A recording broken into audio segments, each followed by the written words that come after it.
Good morning. Have a nice day. God bless you. नमस्कार, सलाम, सत श्री अकाल। आज जबकि दुनिया के ज्यादा करके मुल्क लॉकडाउन करके बैठे हुए हैं, कई जगह कर्फ्यू लगे हुए हैं, उस वक्त ये बात सोचना कि हमारे साथ बुरा हो रहा है, यह तो गलत होगा। सभी के साथ बुरा हो रहा है, सभी फंसे हुए हैं। पर अगर सरकारें बोला है, मैंने सरकार नहीं बोला, केवल हिंदुस्तान के बारे में नहीं बोला, एवरीवेयर। अगर सरकारें थोड़ा संयम से काम लेती, अक्लमंदी से काम लेती और लॉकडाउन करने से पहले पूरी तैयारियां कर लेते, सोच लेते कि लॉकडाउन करना है, कर्फ्यू लगाना है, उसके बाद ये दिक्कतें आएंगी, तो शायद लॉकडाउन सहज हो जाता। लोग भी परेशान नहीं होते, सरकार भी परेशान नहीं होते। कल की बात देखो,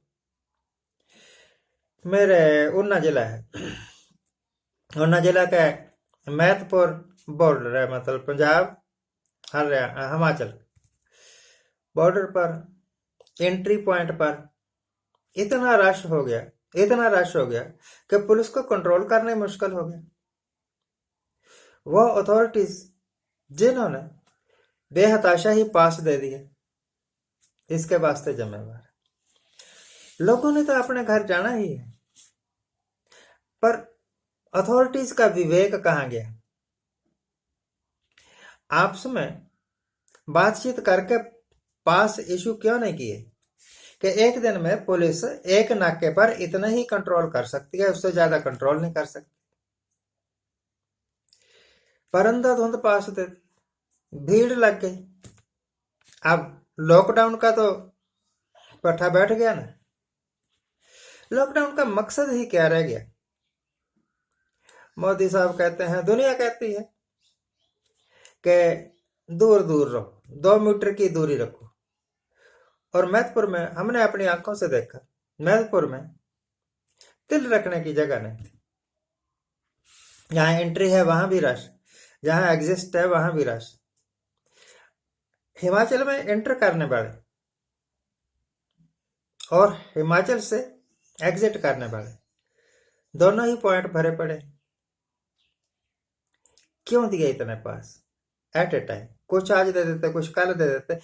महीना 1.5 महीना हो, महीने से ऊपर हो चला है लॉकडाउन को, कर्फ्यू को। सारे पुलिस वाले भी टांगे हुए, पूरा सिस्टम ही टांगा हुआ। तो इमरजेंसी में काम करने वाले लोग इतनी लंबी ड्यूटी करते हैं। बेचारे पुलिस वाले अपनी ड्यूटी करते करते बीमार होने लग गए। है किसी को परवाह? तो लॉकडाउन का मतलब खत्म हो जाता है, कर्फ्यू का मतलब खत्म हो जाता है अगर किसी एक पॉइंट पर ऐसा रश पड़ जाए जैसा कल मैथपुर बैरियर पर पड़ा। दिल्ली में रोज, मेरठ में, यूपी के कई शहरों में, बंबई में, गुजरात में, सूरत वगैरह रोज ही ऐसी नजारे देखने को मिलते हैं। इस तरह अगर आप इसको महामारी समझते हैं, एपिडेमिक है, ऐसी गलतियां करके बीमारी कंट्रोल थोड़ी होगी। और मुझे लगता है कि ये बीमारी का तो एक गोरख धंधा सा बन गया है। इस कोरोना वायरस की गेम के पीछे बहुत बड़े बड़े घोटाले हो रहे हैं। उसके ऊपर ना तो किसी की नजर है, ना ही अभी तक वो सामने आए हैं। बट आई प्रिश्योर कि जो कुछ भी सरकार कर रही है, लॉकडाउन कर दिए, हॉस्पिटल स्पेशल कर दिए, आम मरीजों के लिए हॉस्पिटल बंद भी कर दिए, और सिर्फ कोरोना के ऊपर ही ध्यान है और किसी के ऊपर ध्यान नहीं है।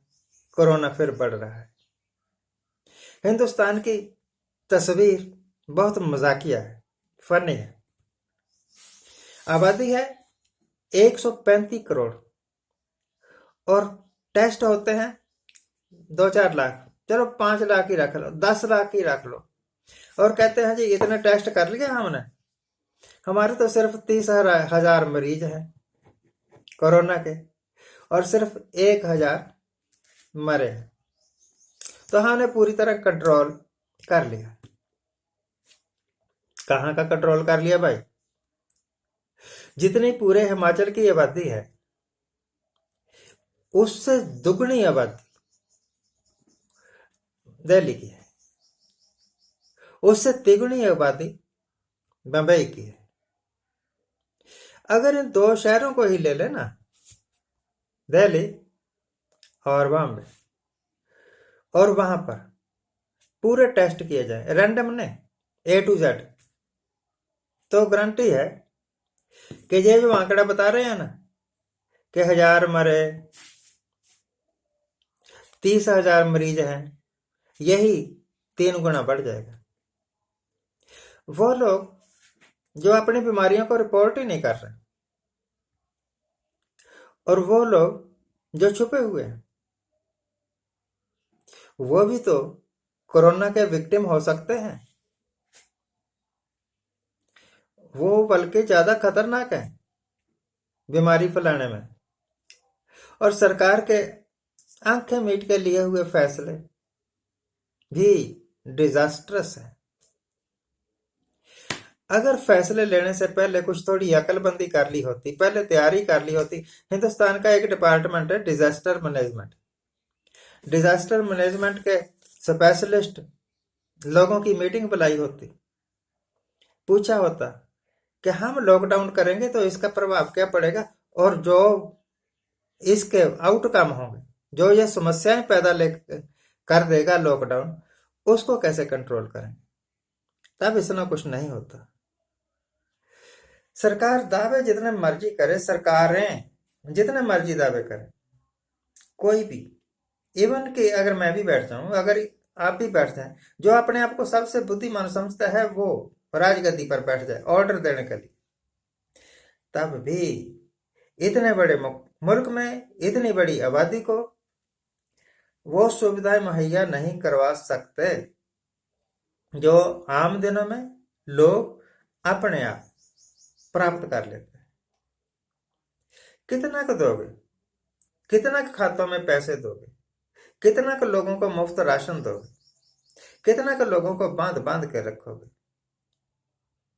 ऐसे थोड़ा मुल्क चलते हैं। ये कोरोना से लड़ने की स्ट्रेटजी, रणनीति ही गलत है, बिल्कुल गलत है। एपिडेमिक इस तरह कंट्रोल किया ही नहीं जा सकता। ये एक वाहियात फैसला है, पर क्योंकि सरकारों का फैसला है, इस करके मानना तो पड़ेगा ही, और आपके पास ऑप्शन भी क्या है, ठीक है ना। दूसरी तरफ अस्पतालों की हालत यह है कि कोरोना के मरीज कह के जिनको आइसोलेशन दे दिया, जिनको कोरोना वार्ड्स में दाखिल कर दिया, उनके साथ बुरा बर्ताव किया जाता है। सहारनपुर की एक रिपोर्ट कल बार बार टीवी में आ रही थी। एक बाड़ा सा बनाया हुआ है और उसके अंदर 300 लोग हैं, और उनको जो भोजन दिया जा रहा है, इस तरह गेट के ऊपर खड़े होकर, गेट के पास खड़े होकर इस तरह फेंक रहे थे जिस तरह कुत्ते को रोटी डालते हैं। अगर आप लोगों को सम्मान सहित रख ही नहीं सकते तो आपको हक क्या है इनको कैद करने का। It is all for the day. आज के लिए इतना ही। आज जिनका जन्मदिन है उनको हैप्पी बर्थडे। आज जिनकी मैरिज एनिवर्सरी है उनको बहुत बहुत शुभकामनाएं। चलते चलते कोरोना के चक्कर में कई लोग लाखों कमाएंगे, कमा रहे हैं, डरा डरा के ही कमा रहे हैं, और कई लोग गरीब से गरीबतर हो रहे हैं। भगवान बचाए। Thank you very much, thank you very much.